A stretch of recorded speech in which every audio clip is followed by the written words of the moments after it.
আগেই বলে নিছি আজকে আমি ওয়াজ করবো না, আপনাদের দোয়া নিতে আসছি। আর আমার শ্বশুর বাড়ির এলাকা, সেই হিসাবে একটু আসছি, নাহলে তো হয়তো আসা হইতো না। আর আকরাম ভাই জোর করে দিয়েছে। আকরাম ভাই হচ্ছে আমার সাংস্কৃতিক সংগঠনের কর্মী। আপনাদেরকে অনেক কষ্ট দিছি, আর আধা ঘন্টা কষ্ট দিতে চাই, রাগ করবেন? অনেক আজে বাজে গান, আপনারা গান আজে বাজে গান শুনলে আর গাইলে পরে কলব নষ্ট হয়। কি নষ্ট হয়? আর আল্লাহ নবীর প্রেমে আজকে যদি একটু নাত আমার সাথে গাইতে পারেন, এটা কাল কিয়ামতের ময়দানে জান্নাতে যাওয়ার উসিলা হতে পারে। ঠিক না বেঠে? সেই জন্য একসাথে একটু মন খোলে, প্রাণ খোলে, জবান খোলে গাওয়া যাবে কি আমার সাথে? বলেন না একটু। রাহমাতুল লিল আলামিন নবী, রাহমাতুল লিল আলামিন, কোরআনে প্রমাণ, আশিক বিনে কে বুঝিবে আমার দয়ার নবীর শান, উম্মত বিনে কে বুঝিবে নবী আমার মদিনারি বলবো।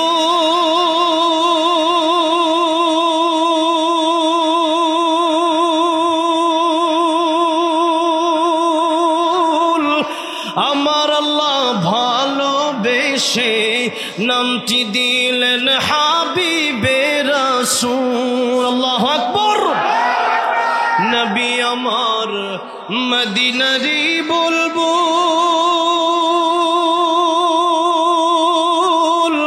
আমার আল্লাহ ভালোবেসে নামটি দিলেন মুহাম্মদ রাসূল। ওই নবীকে ভুল বুঝিলে, ওই নবীকে ভুল বুঝিলে থাকবে না ঈমান, আশিক বিনে কে বুঝিবে আমার দয়ার নবীর শান। বলেন না, আশিক বিনে কে বুঝিবে।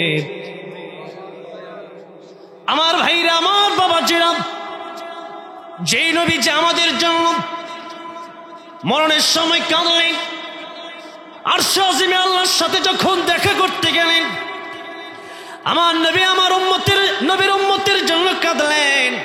কিয়ামতের ময়দানেও পৃথিবীর সমস্ত নবী, সমস্ত রাসূল, সমস্ত গাউস, সমস্ত কুতুব, পৃথিবীর মা বাবা পর্যন্ত, পৃথিবীর সব মানুষ যখন বলবে নফসি নফসি, আমার নবী যখন বলবেন উম্মতি উম্মতি, তখন বলেন যে নবী দুনিয়াতেও আমার জন্য রহমত, আখিরাতেও আমার নবী রহমত। তাই আল্লাহ রাব্বুল আলামিন আল্লাহর কথা বলতে গিয়ে বললেন আলহামদুলিল্লাহি রাব্বিল আলামিন। আর রাহমাতুল লিল আলামিনের কথা বলতে গিয়ে আল্লাহ নিজেই যেখানে রাব্বিল আলামিন বললেন, সেখানে নবীর ব্যাপারে প্রশংসা করতে গিয়ে আল্লাহ বললেন ওয়ামা আরসালনাকা ইল্লা রাহমাতাল লিল আলামিন। আল্লাহ বলেন এই পৃথিবী এবং পরকাল, এই জগৎ, এই জগৎ, যত জগৎ আছে, আল্লাহ বলেন সমস্ত জগতের জন্য আমি আল্লাহ রব, আর সমস্ত জগতের জন্য আমি আল্লাহ আমার নবীকে রহমত বানাইয়া দিলাম। সুবহানাল্লাহ। আমার নবীজি দুনিয়াতে রহমত, কাল কিয়ামতের ময়দানের জন্য রহমত। তাই আল্লাহ রাব্বুল আলামিন বললেন একালেও যেমন নবী রহমত, পরকালেও নবী রহমত। তাই গুনাহ তো আমরা করি, কিন্তু নবীর ভালোবাসার কারণে কিয়ামতের ময়দানে কোটি কোটি উম্মত আল্লাহর তরি জান্নাতের ভিতরে প্রবেশ করবে। জোরে কোন সুবহানাল্লাহ। সেজন্য নবীকে ভালোবাসে কথাটা শুধু মুখে বললেই হবে না, নবীর ভালোবাসা যদি অন্তরে থাকে ওইটা কাজে করবে, প্রমাণ করতে হবে। আমার নবীজি যেমন আমার নবী মিষ্টি ভালোবাসতেন, তেমন আমার নবী জিহাদকেও ভালোবাসতেন, ইসলাম কায়েম করা, দিন কায়েম করা পছন্দ করতেন। তাই একজন কবি বলছেন, সুন্নাত নয় শুধু দাওয়াতের মেহমান, সুন্নাত নয় শুধু খাওয়া শেষে মধুপান, আরো কিছু সুন্নাত আছে তুমি জানো কি, জানলেও জীবনে কখনো তা মানো কি? ঠিক না? সুন্নাত শুধু নয় বকরি চড়াতে যাওয়া, আর সুন্নাত হলো পাথরের আঘাত খাওয়া। মোহাব্বতে তাই খালিদ ওমর আলী আবু বকরের মতো পাশে থাকো কি? আর কিছু সুন্নাত আছে তুমি জানো কি? জানলেও জীবনে কখনো তা মানো কি? এই জন্য সুন্নাত যদি মানতে হয়, ইসলাম যদি মানতে হয়, কোরআন যদি মানতে হয়, তাহলে অর্ধেক মানবেন না পরিপূর্ণ মানবেন?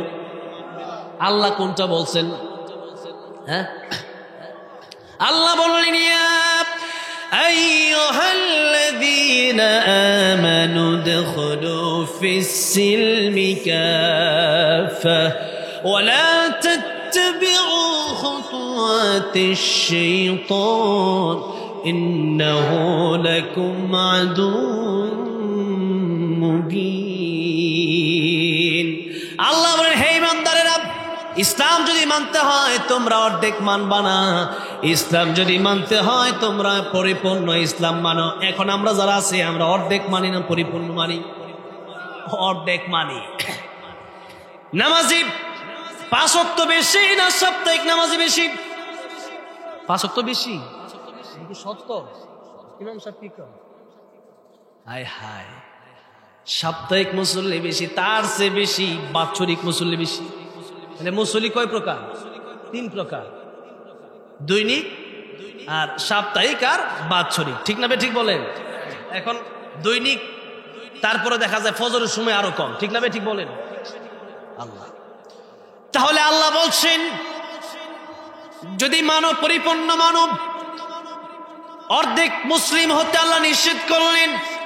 আল্লাহ বলেন মুসলিম যদি হও পরিপূর্ণ মুসলিমও হও, সুন্নি যদি হও পরিপূর্ণ সুন্নি হও।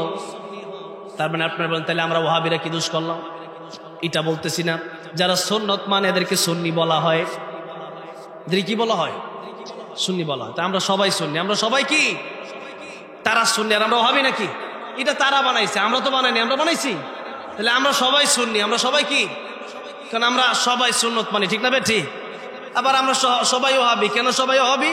কারণ আল্লাহর নাম ওয়াহাব। ওয়াহাবি মানে ওয়াহাব আল্লাহ, তার মানে আমরা আল্লাহকে ভালোবাসি, সেই জন্য আল্লাহ থেকে নিসবত আসছে, তার মানে আমরা ওয়াহাবি। তা আমরা ওয়াহাবি মানে হচ্ছে আল্লাহর ওলি, আল্লাহ ওয়ালা। ওয়াহাবি মানে কি? তাহলে আমরা ওয়াহাবিও আমরা সুন্নিও। এটা বুঝে না তো মানুষ, এই জন্য মারামারি। ভাইয়ের আমার, বাবাজিরা আমার, সুন্নত আমাদের পরিপূর্ণ মানতে হবে। যদি আপনি বলেন যে অর্ধেক মানবো অর্ধেক মানবো না, এতে করে নবী সুপারিশ করবে, বিশ্বাস করেন সম্ভব হবে না। আব্দুল্লাহ ইবনে উবাই মুনাফিকের লিডার ছিল। কি ছিল? মুনাফিকের লিডার। নামাজ পড়েছে, পাগড়িও পড়েছে, দাড়িও রেখেছে, লম্বা জুব্বাও পড়েছে, কিন্তু জিহাদের আয়াত যখন নাযিল হয়ে গেল, জিহাদের ময়দানে আল্লাহ রাব্বুল আলামিন যখন সবাইকে যাওয়ার নির্দেশ দিলেন, তখন আব্দুল্লাহ ইবনে উবাই বাহানা তালাশ শুরু করলো, এবং তার সাথে যারা ছিল মুনাফিক গোলাপ। তাই অন্তরে যদি নেফাক থাকে, কোরআনে যা আছে তাই আপনাকে মানতে হবে। কোরআনে যা আছে তাকে মানতে কোনো অসুবিধা আছে?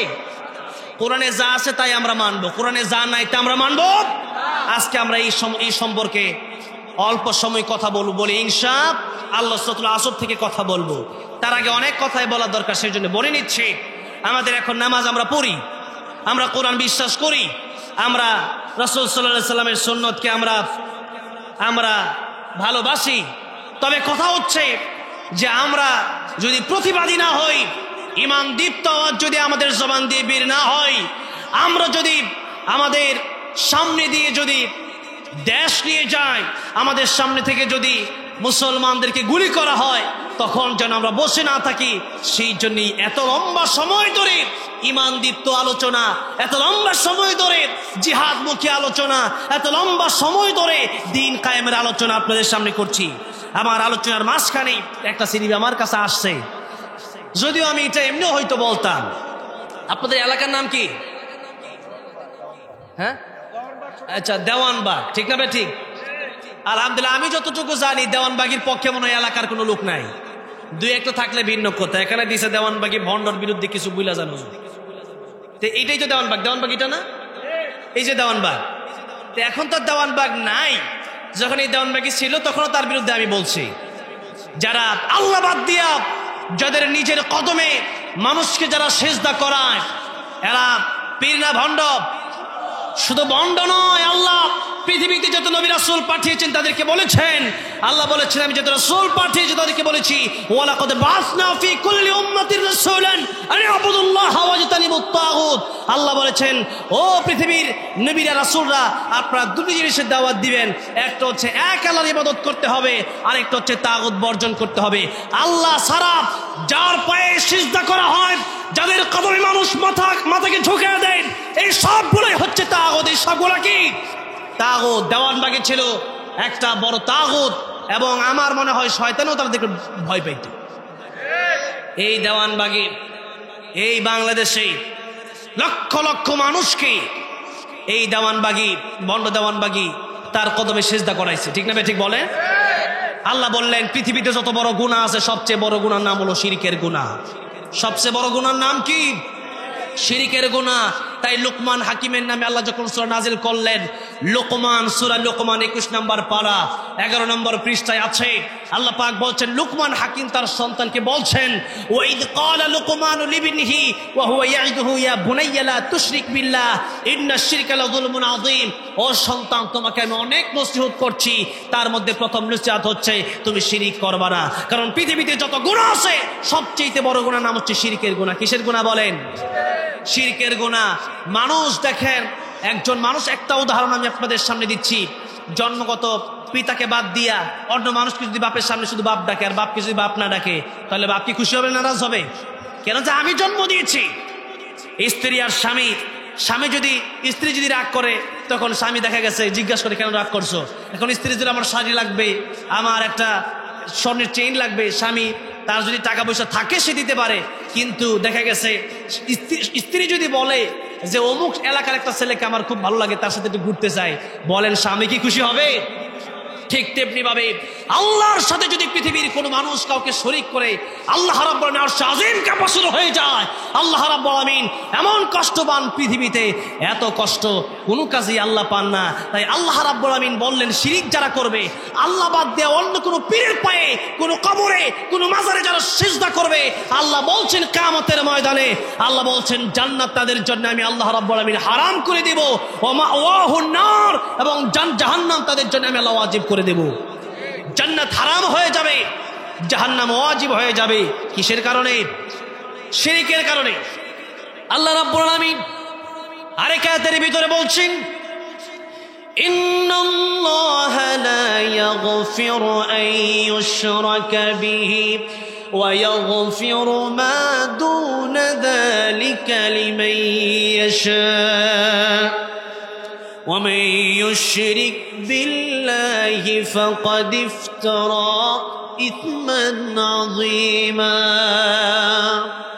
এই পৃথিবীতে মানুষ যত গুনাহ করুক না কেন, কিয়ামতের ময়দানে একটা গুনাহ ব্যতি রেখে আমি আল্লাহ রাব্বুল আলামিন সব গুনাহ মাফ করে দিব। জোরে কোন সুবহানাল্লাহ। আল্লাহ বলেন একটা গুনাহ ব্যতি রেখে সব গুনাহ কি করবেন? আল্লাহ মাফ করে দিবেন। কারণ আল্লাহর নাম রহমান, আমরা নাফরমান। আল্লাহ আল্লাহ রহমান, আমরা গুনাহগার, আল্লাহ গফফার। তা আমাদের গুনাহ যত বড়ই হোক না কেন, আল্লাহ বলছেন লা তাকনাতু মির রাহমাতিল্লাহ, বানানো শোনো না, ক্ষমা চাও। তোমাদের গুনাহ করতে যেমন ভালো লাগে, আমি আল্লাহর মাফ করতে এর চেয়ে বেশি ভালো লাগে। আল্লাহ আকবার। তাহলে আমরা কেন ক্ষমা চাবো না? কিন্তু আল্লাহ বলছেন বান্দারে দেখো, তওবা করলে তো দুনিয়াতে শিরকের গুনাহ আমি আল্লাহ মাফ করে দেব, শিরক করলেও দুনিয়াতে তওবা করলে মাফ করে। কিন্তু এই আয়াতটা আসছে পরকালের ব্যাপারে, অর্থাৎ পরকালে যদি কেউ তওবা না করে মারা যায়, নবী যদি সুপারিশ করে আল্লাহ মাফ করে দেবে। জোরে করছি বলেন। আলেমরা সুপারিশ করলে আল্লাহ মাফ করে দেবে। জোরে করছি বলেন। আমার যুবক ভাইরা, আলেমদের সাথে সম্পর্ক ভালো। আল্লাহ নবী বলেছেন জান্নাতে যাওয়ার রাস্তা 4টা। জোরে কোন কয়টা? নবী বলেছেন কোন আলিমান, আলেম হও, পারো নাই? নবী বললেন আও মুতাআল্লিমান, আলেমের ছাত্র হও, তাও পারো নাই? আও মুস্তামিআন, আলেমের কথা শোনো, তাও পারো নাই? আলেমকে মনে প্রাণে ভালোবাসো, তাতে করে কিয়ামতের ময়দানে তোমার জন্য জান্নাতের পথটা সহজ হয়ে যাবে। আর যদি আলেমকে ঘৃণা করো তাহলে কিয়ামতের ময়দানে লা তাকুন খামিসান ফাতাহলিক, নবী বললেন তুমি ধ্বংস, তুমি কি ধ্বংস হয়ে যাবে। সুতরাং নবীর কথা সত্য না মিথ্যা? নবীর চেয়ে সত্যবাদী পৃথিবীতে আর কেউ আছে? জরুরি কেউ আছে? সেই জন্য কিয়ামতের ময়দানে আলেমদের সুপারিশ কাজে লাগবে, নবীর সুপারিশ কাজে লাগবে, কিন্তু কোন মুশরিকের ব্যাপারে নবীর সুপারিশও কাজে লাগবে, কোন আলেমের সুপারিশ কাজে লাগবে না। কারণ আল্লাহ বললেন যে ব্যক্তি মুশরিক, কোরআনের সরাসরি আয়াত, আল্লাহ বলছেন ইউশরিক বিল্লাহ ফাকাদ হারামাল্লাহু আলাইহিল জান্নাহ ওয়া মাওয়াহুন নার, আল্লাহ বলেন জান্নাত আমি আল্লাহ তার জন্য হারাম করে দিলাম, জাহান্নাম আমি আল্লাহ তার জন্য, কেবল জাহান্নাম চিরজীবনের জন্য তার জন্য ওয়াজিব করে দিলাম। কার কথা? আল্লাহর কথা। তাহলে শিরিক এটার চেয়ে বড় গুনাহ পৃথিবীতে আল্লাহর কাছে আর নাই। তাহলে শিরিক এটা হচ্ছে একটা বড় ধরনের শিরিক, যারা এই পৃথিবীতে আল্লাহকেও মানলো।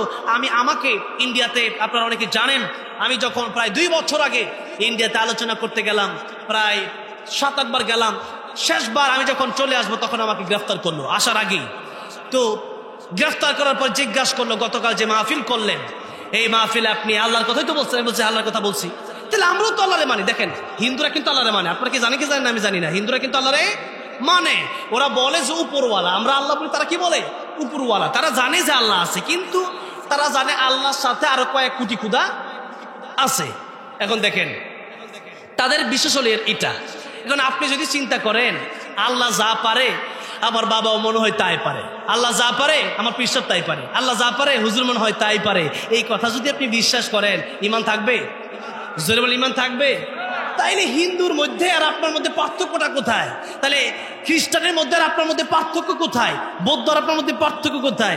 তারা আল্লাহরেও মানে আবার মূর্তিরেও মানে, আর আপনি আল্লাহরেও মানেন আর একটা মানুষকেও মানেন। তা আল্লাহ তো বলতেছেন মাতলুব, এই পৃথিবীতে আমি আল্লাহ যাদেরকে সৃষ্টি করেছি তোমরা মানুষ, তোমরাও দুর্বল, ওই মূর্তিও দুর্বল। তাহলে আমাদের ব্যাপারে আল্লাহ বলছেন দুর্বল। তাহলে দুর্বল সে ব্যক্তি আমার কোনো উপকার করতে পারবে? পীর সাহেব আপেল পরা দিচ্ছে আর পানি পরা দিচ্ছে, কিন্তু পীর সাহেবের নিজেরই ছেলে মেয়ে হয় না, এমন পীর আছে না দেশে? অভাব নাই। সুতরাং নামাজ নাই, রোজা নাই, ওগুলো কি পীর হতে পারে নাকি? যেরকম পীর হতে পারে। সেই জন্য এগুলোর বিরুদ্ধে অনেক কথা ইনশাল্লাহ আমাকে একটু আগে মনে করে দিলে আমার খেয়ালই ছিল না। আমি সাধারণভাবে অনেক দিন ধরে মাহফিল, আর এই এলাকা তো এখন আলহামদুলিল্লাহ অনেক ভালো। এখানে যারা এলাকাবাসী যারা আছেন প্রায় মানুষই এই দেওয়ানবাগ থাকতেই তাদের বিরুদ্ধে করছে, কিন্তু কাজে আসে নাই। কারণ হচ্ছে উপরে হাত ছিল ওই স্বৈরাচার গোষ্ঠীর সাথে, ঠিক না বেঠে? তারা চাইতো দেশে কিভাবে, এই দেশে কিভাবে শিরিক বাড়ানো যায়। কারণ শিরিক বেদাত আর এই পীরগুলারে বাড়াতে পারলেই আসল হক্কানি আলেমদের জবানগুলা তারা মনে করতো যে বন্ধ হবে। কারণ এদিক দিয়া বলবে না ওই দিক দিয়া বলবে, কিন্তু বন্ধ করতে পারে নাই। এবার তো স্বৈরাচার গেছে, এখনো দেখছেন তো অবস্থা, দেখছি সব ভাঙ্গা চুরমার করে দিছে। এখন আর সেই ক্ষমতা নাই। এগুলো তো আমার আল্লাহর ফয়সালা, আমার আল্লাহ যেই ফয়সালা করবেন ওইটাই চূড়ান্ত হবে, ঠিক না বেঠে? পাকিস্তান আর ভারতের যুদ্ধে হয়তো একটু দেরি হচ্ছে, পাকিস্তানি বিজয় হবে ইনশাআল্লাহ। এই গরমের ভিতরে আমার ফ্যান দিয়ে রাখছে, তাই আমার কষ্ট হচ্ছে, আর আপনাদের তো ফ্যান নাই। আল্লাহু আকবার, জোরে আল্লাহু আকবার। আলহামদুলিল্লাহ। এই দেশের দেখেন অবস্থা, সারা রাত চলবে, আপনারা থাকেন সারা রাত, আমি আর কিছুক্ষণ পরে যাই। এবার দেখেন অবস্থা। এরপরে আকরাম ভাই বলছে গজল গাইতে হবে, শুনবেন? আবার আজানও নাকি দিতে হইব, ওইটাও দিব। আচ্ছা যাক, ইনশাল্লাহ মদিনার মাটির আল্লাহ, আমার তো এবার তো বড় হজে যাচ্ছে ইনশাল্লাহ। আল্লাহ অনেকবার মক্কা মদিনা নিয়ে গেছে আমারে। এখন মক্কা মদিনা যাওয়া একেবারে সহজ হয়। কাতারে আমারে একবার রেসিডেন্সি ভিসা আমাকে দিচ্ছে, একবারে পার্মানেন্ট, যে কোনো সময় ঢুকতে পারে। কাতার ঢুকলে তো সৌদি আরব পাশে যেতে পারি যে কোনো সময়। আলহামদুলিল্লাহ, আল্লাহ কত সহজ করেছে। আল্লাহ তুমি সবাইকে যাওয়ার তৌফিক দিয়ে, জোরে কোন আমিন। আল্লাহ সবাইকে নবীর দিদার নসিব করে, জোরে কোন আমিন। গজল গাইব ইনশাআল্লাহ। তার আগে আর 10-15 মিনিট কথা বলতে চাচ্ছি। আসলে শীতের সময় ওয়াজ মাহফিল একটু লম্বা টাইম হয়, আর আমি আগেই বলে নিচ্ছি আজকে আমি ওয়াজ করবো না, আপনাদের দোয়া নিতে আসছি। আর আমার শ্বশুর বাড়ির এলাকা, সেই হিসাবে একটু আসছি, নাহলে তো হয়তো আসা হইতো না। আর আকরাম ভাই জোর করে দিয়েছে। আকরাম ভাই হচ্ছে আমার সাংস্কৃতিক সংগঠনের কর্মী, অনেক আগের, প্রায় 10 বছর আগে। আমি তো এই মাঠে তো প্রায় 14-15 বছর ধরে, নাকি বলেন, প্রায় 14-15 বছর, সেই 2010 সালে স্টেজে উঠছিলাম। এরপর থেকে আলহামদুলিল্লাহ এই যে স্টেজি আছে, এখন চাইলেও স্টেজ থেকে সরতে পারি না। এখানে আসার পরে কত মানুষ যে কত প্রোগ্রাম নিয়েছে হিসাব নাই। গাড়িতে উঠছি প্রোগ্রাম, আসার আগেও আমাকে আজকের যিনি মেহমান ছিলেন সাইফুল্লাহ সাহেব, ওনার মাদ্রাসায় গিয়ে বাচ্চাদেরকে একটু তেলাওয়াত শিখাই আসলাম, কথা বলে আসলাম। এখানে আসছি, আগামীকাল মাহফিল কথা ছিল বিবারিয়া, এখন আর সেখানে একটা মাহফিলটা ক্যান্সেল হয়ে গেছে। প্রতিদিন এরপরের দিন প্রোগ্রাম আছে গাজীপুরে। এখন প্রতিদিন কথা বলতে হয় দেশে, দেশের বাহিরে। এখন আর শুট আর কোনো সিস্টেম নাই, ঠিক না বে ঠিক বলেন? আর আলহামদুলিল্লাহ যেন এই কোরআনের পথে আমাকে সারা জীবনই রাখে, বলেন আমি। এর চেয়ে মর্যাদার আর কি আছে? একটা এমপি মর্যাদার এত মর্যাদা আছে নাকি? আছে। আমাদেরকে মানুষ মন থেকে ভালোবাসে, যে আল্লাহর কোরআনের জন্য ভালোবাসে, ওইটাই হচ্ছে আসল ভালোবাসা, যেরকম ঠিক না বেটি? এই ভালোবাসাটা এটার মূল্য হয় না। এই জন্য নবীজি বলেছেন, মানা হাব্বা লিল্লাহি ওয়া আবগাদা লিল্লাহি ওয়া আতা লিল্লাহি ওয়া মানা লিল্লাহ। কাউকে ভালোবাসবা কার জন্য? কাউকে ঘৃণা করবা কার জন্য? আল্লাহর জন্য।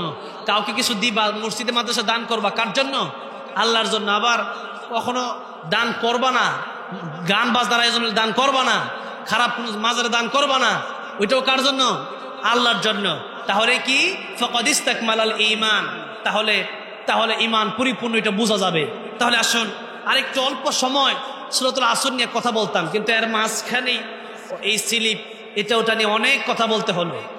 এখন যাই হোক, ইনশাআল্লাহ এলাকায় যেতে আসছি। আর এই নারায়ণগঞ্জ তো আমি সানার পরে লম্বা সময় ধরে, এরপরে এই নারায়ণগঞ্জে এই অনেকগুলো মাদ্রাসায় আমাকে আগামী এই 2026 সালের জন্য আমাকে দাওয়াত করা হয়েছে। আমি আসবো ইনশাআল্লাহ, আপনাদের সাথে আরো দেখা হবে ইনশাআল্লাহ।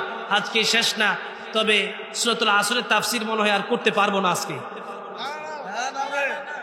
11:30 তো বেজে গেছে, আমার টাইম 11:30 পর্যন্ত করব। সূরাতুল আসর, আল্লাহ বললেন কারা ক্ষতিগ্রস্ত আর কারা লাভবান, এই দুইটা মানদণ্ডটা ঠিক করলেন। আদম আলাইহিস সালাম থেকে কিয়ামত পর্যন্ত পৃথিবীতে যত মানুষ আসবে, এই সবার জন্য একটি সূরা, কারা সফল আর কারা ক্ষতিগ্রস্ত, এই দুইটা কথা আল্লাহ বুঝাতে চান। এই দুটো বিষয় বুঝে এরপর ইনশাআল্লাহ আমরা বাকি ফাংশনগুলোতে যাব, ঠিক না বেটি? আল্লাহ বললেন ওয়াল আসর, সময়ের কসম। ওটা হচ্ছে ওয়াবে কসমিয়া। আসর মানে হচ্ছে সময়, ইতিহাস, মানুষের জীবন। আল্লাহ রাব্বুল আলামিন আসরের আগে বলেন ওয়াল আসর। আরবিতে কসম করা যায় 3 শব্দের মাধ্যমে, আল্লাহি, বিল্লাহি, তাল্লাহি। আমরা কসম কাটি মাঝে মাঝে, কেন? একটা কথাকে শক্তিশালী, মজবুত, দৃঢ় করার জন্য আমরা কসম কাটি। তবে আমরা যখন কসম কাটি তখন কার কসম কাটি?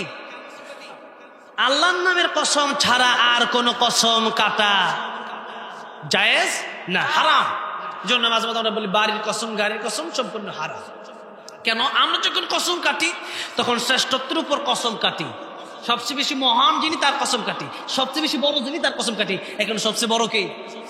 যেরকম কে? এই জন্ম হওয়ার পরে কানে, ডান কানে আজান, কি বলা হয়?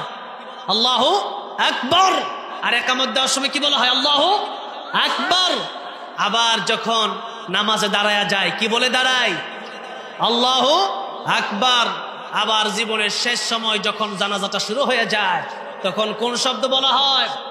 আল্লাহু আকবার। শেষে যখন একেবারে শেষ হয়ে গেল, কোন তাকবীর দেওয়া হয়? আল্লাহু আকবার। তাই মুসলমান যারা আছেন তাদের জীবনের প্রধান এবং সবচেয়ে বড় স্লোগান হচ্ছে নারে তাকবীর, আল্লাহু আকবারের স্লোগান, ঠিক না বেঠে?